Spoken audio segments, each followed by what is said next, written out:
Okay.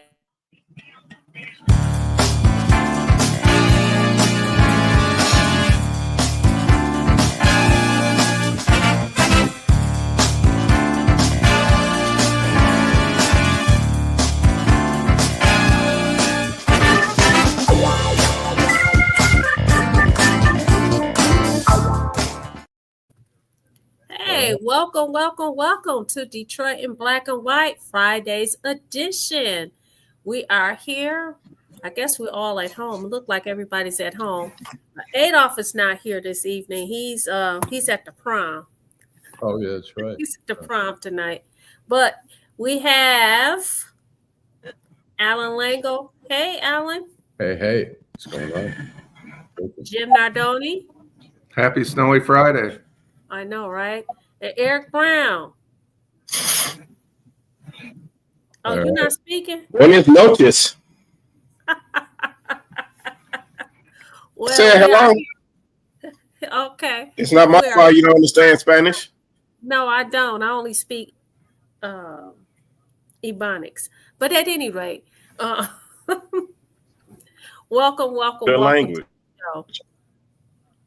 So while we were waiting to go live, I told Allan and Jim that this week was my first week as a professor. I'm a professor at University of Detroit Mercy, the undergraduate chapter. I mean, the undergraduate school. I'm thinking about sorority and fraternities. You know why, Eric. But anyway, what was interesting is that some of the students knew who I was before I even got into class because they watched Detroit in Black and White. All righty. So that's pretty cool. I think that you're was teaching. Tell everyone what you're teaching there. Constitutional law, which is very interesting. And so they got an assignment the first night. So it was pretty interesting. So yeah, it's called constitutional law. Are they pre-law students who are taking? No, a lot of them are. So what was their first assignment? They're going to have to come to class with a real life scenario, because anything that has to do with the First Amendment, something that they've encountered or something that they've seen in the news that involves the First Amendment. So this should be pretty interesting when we get to class on Tuesday. But what was it that you were asking? Can I offer a suggestion for an assignment? Can you offer a suggestion? No. So your mic's off. Right. I'm glad it's off. So that wasn't my fault. What did you say to me, Allan? You asked me. Whoever controlling the board turned my mic off. Are they pre-law students or just no? They're majoring like cybersecurity. They're doing something in the legal realm, but no. It's just a couple of people that are planning on going to law school, but most of them no, which is quite interesting. And most of my students, I have 30 students. Most of them are graduate students. Very few of them are undergraduate students. So and I'm curious. The first, that's the evening class? The First Amendment. We have the First Amendment and stuff like that. Are you going to be dealing with social media and stuff like that, or is it? Yeah, we're going to talk about a whole lot. I told them that they could be creative. So this is going to be very interesting. I find it interesting and challenging at the same time because, working with youth in high school age is completely different than you working with people your age, older, and younger.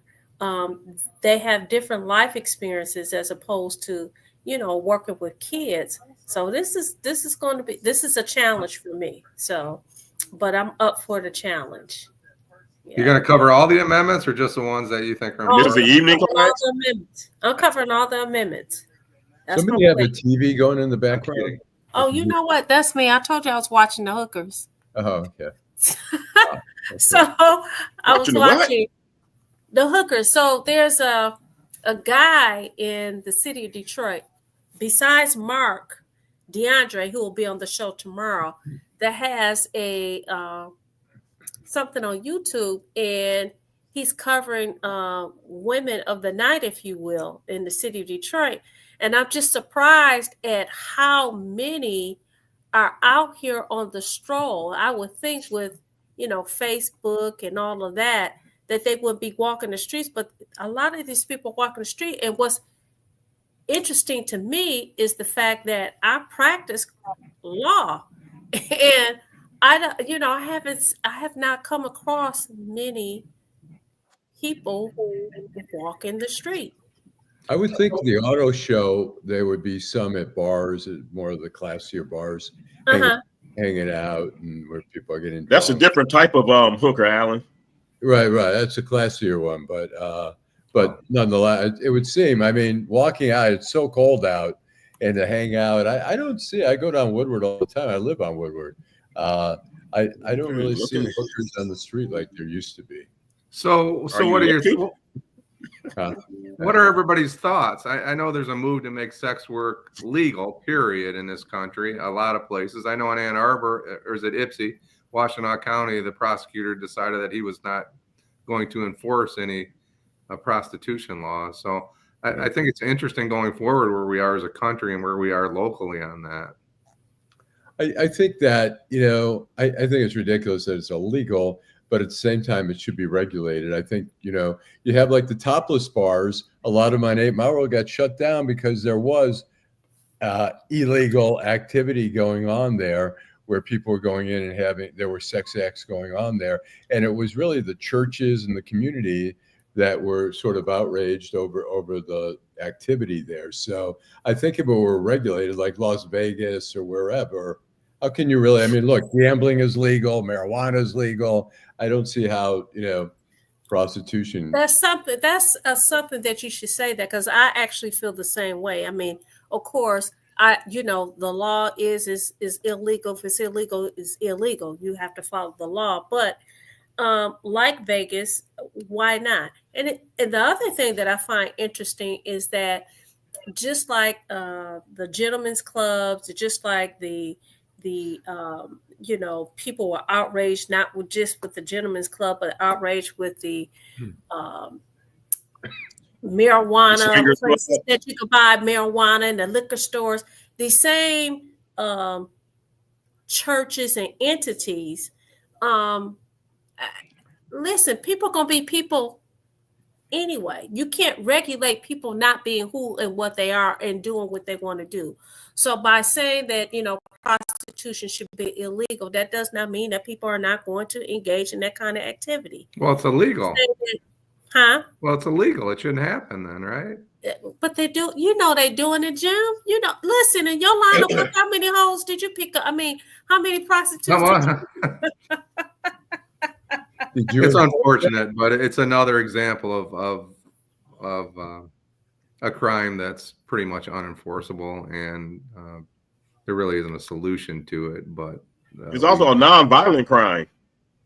Well, for the most part, can be. You can argue that it's non-violent, but if it's if we're taking young people and holding them hostage and making them work as sex workers, and right. That's an issue. Well, how did you deal with trafficking? Yeah, that's different. In Trenton, how did you deal with it? Right. You're the chief. Well, we really didn't have much of a problem with that kind of. Really? That they know of. Well, that's right. That was targeted. We didn't really have people working the streets or anything. We had a couple of little seedy hotels. One actually, where we had it goes with drugs, right? Right. Prostitution goes with drugs. That goes with whatever other petty crimes, I guess. So is Las Vegas the only place where it's legal in America? It's not legal in Las Vegas. It's not legal in Las Vegas. It's legal in some of the suburbs of Las Vegas. But I think that there's a move in a lot of communities, a lot of counties, we'll say, because mostly counties prosecute crimes, that they're just not going to enforce prostitution laws. Right. I think there's a move towards that. And I don't know. I guess it's a good move. I'd rather have them chasing real criminals. But if you're taking a family from, wherever, Honduras, and putting the kids into sex work, and it's just a decision, right? So you go into a nail salon and there's 30 people working in a nail salon, and they all show up together. They all live together, right? They came from Southeast Asia, and you say, well, that's a victimless crime, but is it a victimless crime? So are you talking about the people who work in those massage parlors? Well, I was using that for an example, but anywhere from trafficking goes on, and mostly kind of you go to nail, whatever you call those places, salons, nail salons. Mm-hmm. If you walk into a nail salon, there's 30 people working there and they can't speak English and they're looking to somebody else for direction, they're being trafficked, right? And that's common. That's the same way. How can you say being trafficked? Let's say I'm Korean, I've gotten here a green card or whatever, and maybe they're here illegally, but I tell my cousin, come on over, we can make really good money and hang out. Is it you think you're gonna make some money, Allan? Well, these people are basically being held hostage, right? They eat, they're put in a vehicle, they're driven to the massage parlor. Well, the massage parlor, yeah, but I'm talking about the nail salon. Yeah, I'm using that for an example. There's a lot of trafficking that goes on in those kind of. Oh, really? Yeah, you're schooling me. I didn't know that. I mean, the massage. Yeah, I didn't know that. Yes, but the nail salons, I didn't know that. Sure. Wow. You just had a couple of massage parlors in Macomb County that just, it seems to happen out there a lot that were busted for prostitution under the guise of a massage parlor, and that happens a lot out in Macomb County. Mm. I worked on a story in when I was in Washington where the whole East Coast up and down. It started in Flushing, New York. A lot of the Asian women were taken. They'd spend 3 weeks in DC, then they'd go down to Atlanta, and up and down the coast. And some of it was organized crime, Asian organized crime, and also Russian organized crime. Right. And Southeast Florida, that whole Jupiter area where Robert Kraft spent a little time in a massage parlor. Some of those people, those are very popular places down there. But Allan, Jupiter. Yes. Did that also have something to do? I mean, Flushing is upstate New York. Did they also have something to do to the access to Canada, coming through Canada into the States? That I don't know, but actually Flushing is part of. I think it's in. Is it Brooklyn or one of those? It's part of New York. It's part of New York, right? Yeah. I mean, New York City. It's part of New York City there, but I didn't see anything coming from Canada. But I went into Silver Spring. I started stopping in at different places. I went to a place in Silver Spring, which was very eerie.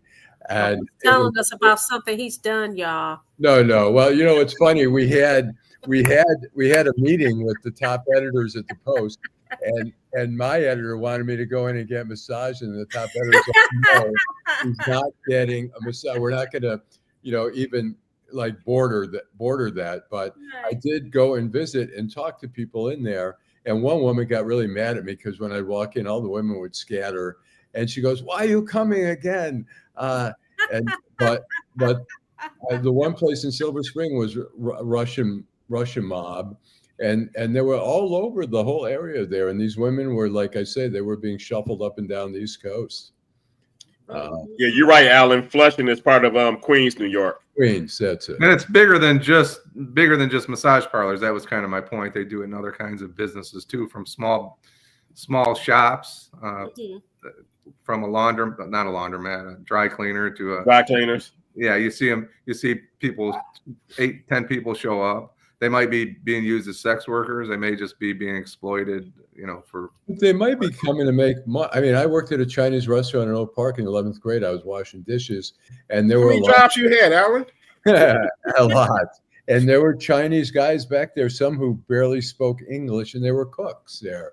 And they would go out they'll all come together at night, sometimes and meet. They could be dressed in suits and go to the burlesque show. But they were making money, but they were working. I'm sure some of them weren't there illegally, but some didn't speak any English really. Hold that thought, guys. We're gonna shoot to a break and then we'll come back. In the heart of Detroit, Bruce Simpson. Our city ombudsman and his team are dedicated to making your voice heard. The City of Detroit Ombudsman is a liaison between the City of Detroit and all persons who have a complaint or inquiry into the operation of a city department or the conduct of a city employee. The Ombudsman works as an independent oversight to provide individuals with an opportunity of giving a confidential avenue to address complaints. You can reach the Ombudsman's office at 313-224-6000 or email us at ombudsmandetroitmi.gov. You can also visit us at the Coleman A. Young Municipal Center. For more information, go to www.detroitmi.gov and type in Ombudsman. We are here to help. In Detroit, we are all one team. When you win, we all win. Hi, I'm Eric Sabri, your Wayne County Treasurer. If you're living in a home of a deceased family member and you're facing property tax foreclosure, the probate process can be helpful to you. If you file a probate petition and notify our office, the foreclosure proceedings will be halted during the probate process. Contact us at 313-224-5990 or email us at taxinfo@waynecounty.com. We're here to help.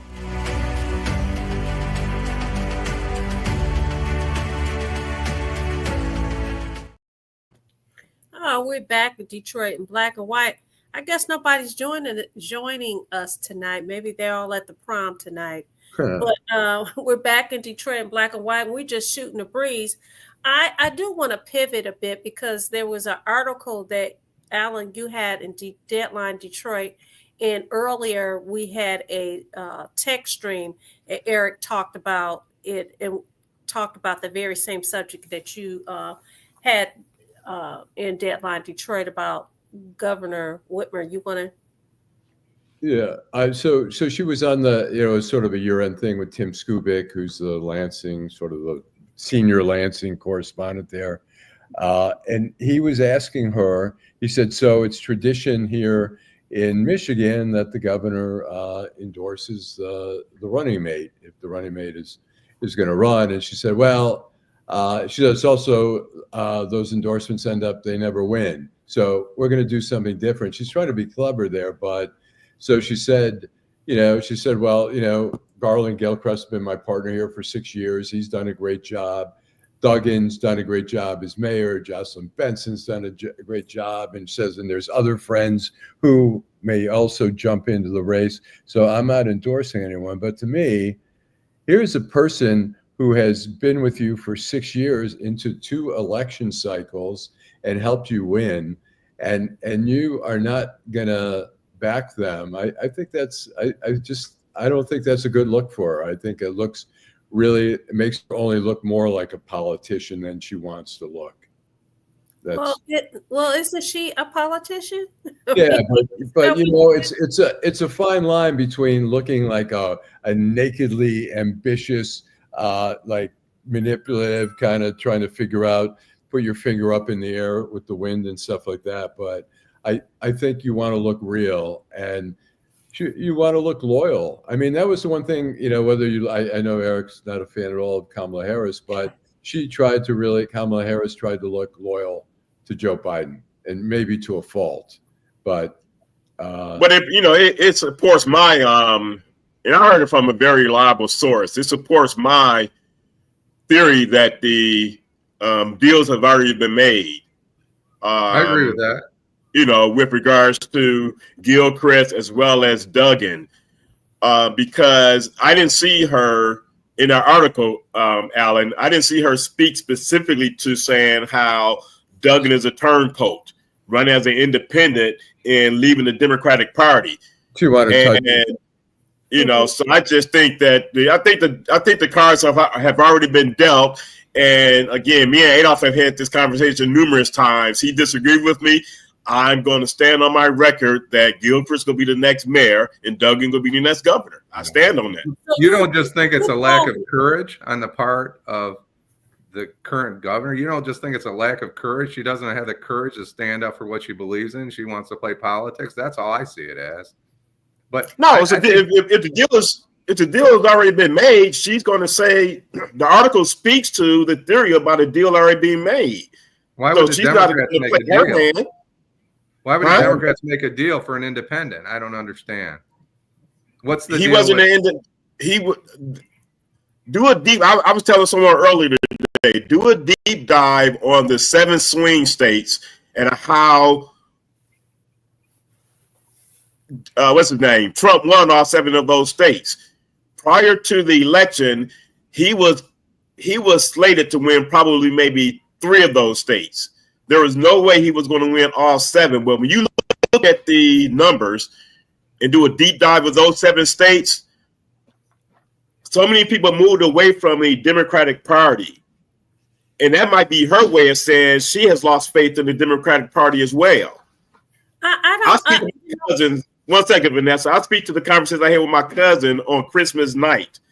He's 25 years old. He works at Stellantis. Him and a group of about 17 girls and guys all voted for Trump in 2020 as well as 2024. Listening to him saying why they did it makes a lot of sense. And I think people tend to not pay attention to the younger voters. What was their reason? They felt that they didn't like Kamala at all. They didn't like Biden, and they just felt that Trump did better for the economy. They're also a part of an investment club, and they just felt that Trump did better to make them money with regards to their investments. So they voted their own personal interest. But in speaking about the governor and her decision to say, hey, I'm not supporting anyone, is it more, I'm looking at it like this. Could it possibly be that she, like other politicians in the United States, are trying to move away from this whole DNR thing? And again, she is a politician, and she may have done what a lot of people have done, read the tea leaves and said, hey, let me stay right here, because her political career is not over. We don't know what she's going to do after her governorship is over, but politics is not over for her. And you bring up a good point, Vanessa, because one thing that people did not follow up on was a statement made by Elissa Slotkin with regards to reading the tea leaves, and that's why she was not willing to campaign with Kamala Harris. She said her internal numbers show her that Kamala Harris is not going to win Michigan. The media didn't follow up on that. The people didn't follow up on that. And as it turns out, she was right. Her internal numbers were right. And even now, as they talk about the internal numbers, I'm not sure if you all read the USA Today report, the internal numbers were showing a long time ago that the Democratic Party, particularly with Biden, and then once they switched over to Kamala, had no chance of winning this election. The media held on to that information. You know what I also find interesting is the fact that we're talking about the lieutenant governor. He hasn't said officially that he's running for mayor of the city of Detroit. And so I find it interesting that you, Allan, had that article in the paper and that Tim Skubic asked her that question and she answered that question. I also find it interesting that, I don't believe that Garland Gilchrist found her answer to be surprising.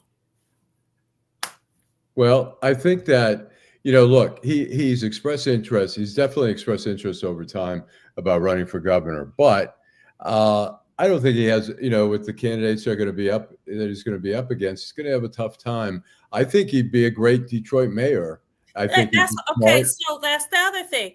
Is it that he's not, maybe she's saying that she's not supporting for governor because he's not going to run for governor? Is he going to run for governor? That's what we're looking at it, Vanessa.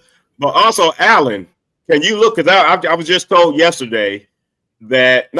just told on Wednesday that 15 people have filed for mayor.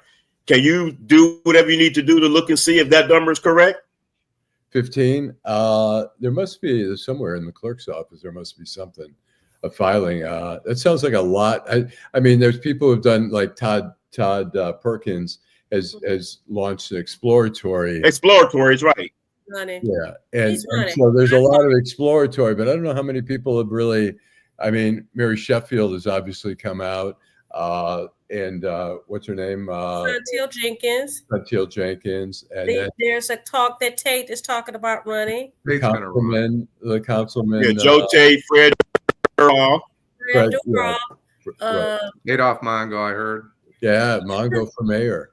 Archer, there's talk that Archer is talking about running. Right. That's 6 right there. I can't remember all these other names. It'll but look like Sri Thanadar's congressional district is what it'll look like, which will be a disaster. Right.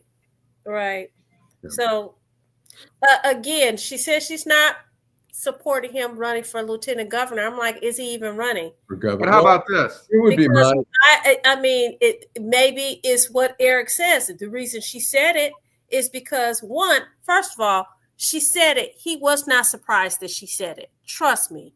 I don't believe that at all. But the other part of it is maybe because he's already said, hey, I'm not running for governor, I'm running for mayor. How about if you're the governor and you have a lieutenant governor, you say, I don't know what his future holds, but I'll support him in whatever position he wants to see. Exactly. That's the way she should have said, look, if he runs for governor, whatever, if he runs for mayor, but whatever it is, he's got my support. That's the way it should be. I mean, they've been partners for 6 years now. He's helped, obviously, in the city of Detroit, where she doesn't really have all that much of a presence, although she's got some name in the state, but I'm sure her numbers aren't. She got name in the city. They call her Big Gretch. And thank you, hey, Dwelia, and you don't like my music is talking about a progressive mayor. I think it's going to be a female mayor, and I think that it's time for Detroit to have a lady mayor, and I think that's the most likely outcome, personally. I think it should be. I mean, I don't care if it's a man or a woman. I just think somebody has to have good managerial skills, which I think the one thing, whether you like him or not, I think Duggan has some strong managerial skills. There's no doubt. Correct. Yeah. But I don't care if Mary Sheffield's got the strong. I don't know. I mean, if she's the one, I don't care. If it's a woman, great. But it's got to be someone who can run the city, because I think it's a big job. I mean, it's Duggan has he had the headwinds behind him. He had the bankruptcy to clean up sort of the financial rot of the city. And then he had Dan Gilbert, who just blew up the place. When I came back here in 2011, downtown was still all boarded up. The big buildings were boarded up, and Gilbert just blew it up. And Duggan got credit for a lot of that. Well, somebody better send Mary Sheffield that tape from when Steve Sarpolis was on the show. And he talked about her polling, particularly with regards to Black women. Uh-huh. What did he say? I can't remember. He said that she polls terribly with Black women. That's exactly what he said. Yeah. And why do you think that is? It's curious, because Kamala probably didn't poll as strong as she should have with probably Black women, and particularly Black men. What is it, you think, with Mary Sheffield? What's the detractor? I think one of the things that people see, her not being married is one of the topics people talk about. And there's also been, and to Queen Bee's, it's interesting, Queen Bee said that she's a mean girl because of some friends of mine that live in the Midtown area talks about how when she comes up to the whole store, she doesn't speak. She's rude, and as a public official in a city like Detroit, you can't be that way in public because people talk. Well, Queen Bee says that she's out of touch with what Black women need, and she says that she's toned down. I would say my interaction with her has not been. I've not experienced the mean girl, and I've seen her out in the community. It doesn't appear as if she's tone deaf to me, but I'm not in her circle very often, so I don't know. But I will say that I have spoken to a small group of women, and they are not supportive. Hey, Rhonda Williams, she says she don't care if it's male or female, but no one from city council. So that means she's not supporting Mary Sheffield either. And it shouldn't matter. The sex shouldn't matter. But Rhonda says she don't care if it's a man or a woman. She said, which means that, listen, when you have someone like that say that, that means that she has no confidence in the people that currently sitting as city council members. I realize April 22nd will be here before we know it. That's the filing deadline. So the only person has officially announced is Mary Sheffield. Everyone else has these exploratory committees. So they got to get the ball rolling because, again, you want to at least have 3 months once you announce and before you turn in those signatures. And what about Horace Sheffield? I mean, there was an impression that he was sort of pulling the strings behind Mary. Is she independent enough from him? I don't know if anyone has a sense. Independent from him. Well, how could she be independent from her father? I think that's unfair. Queen Bee, you said because I appear to fit the respectability model. Okay. And don't get me started on Fred Durhal. She said, oh my gosh. It's interesting because I was curious that he even threw his name in a hat because she's right. He barely won city council. So what makes him think he won in the district? He barely won in the district. So to get citywide support, people run for the reasons they run. I can't say why they run, but come on. Yeah. So you asked Allan, do you think that you said something about Sheffield's dad? Or Sheffield. I mean, there was always the impression previously that he was sort of pulling the strings, that he was a big force behind her. But then I heard he was trying to be more independent. So I don't know. Adolph would probably have a better read on that. Well, I think the church group the church group is it moves votes in Detroit still, not maybe as much as it did 30 or 40 years ago, but it's still a force. Yes, absolutely. Yeah. And Queen Bee said, I look very school teacherish. Professor Thank you. Moss. But Rhonda says she's given a lot of events for seniors and she's invited Sheffield numerous times and she always said a rep of her place. Now, that could be a big problem because that's the big voting block. That's and a bad if look. If they feel like, listen, you're not good enough to come and see us. Why should we vote for you? I mean, that's a problem. That is a problem. So maybe she'll watch the show and she'll listen to what's going on and get more in tune with those people. You know what? I had somebody tell me the other day, say, you know what? One of the things that Eric talk about all the time is that in our community, we're Black folks seem to be very tone deaf. They just want to follow whatever and whoever without really having an agenda. And somebody said to me, you know what, Vanessa, we need to stop letting our grandmothers, our great aunties and uncles getting on these buses and taking them to the polls to vote and allowing these people tell them to vote who they want them to vote for. You live in the household with them. You eat dinner with them. You have lunch with them. You go shopping for them. You should be taking them to the polls and saying you should have that kind of influence over those people. And I think that was a very good point. Very good point. Because when you're talking about people like Rhonda's talking about, that's the population that votes, but that's also a very vulnerable population. And that's a population that can be easily swayed. Well, all righty. We don't hit up at 9:03. We want to thank everybody that's watching the show this Friday evening. Please log on tomorrow. We're going to have a hot show tomorrow. Mark DeAndre of 7 Mile Radio will be back. He'll be on for the whole hour tomorrow. People really liked him on the show last week. And then we're also going to have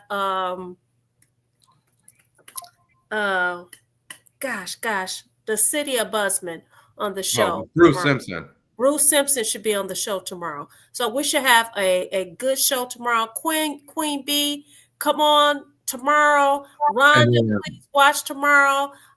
You don't like my music, please watch tomorrow. Tell your friends, like, subscribe, and share. Like, subscribe, and share. And Queen Bee, we are so happy that this is your first time. The show is tomorrow morning at 10 o'clock. 10 o'clock in the morning. And be safe out there in that weather. We know that you don't like my music's up there in Toronto, and this, 4 inches of snow is like a snowflake to him, but for everybody else out there. Right. Be careful out there. All right. Take care, everybody.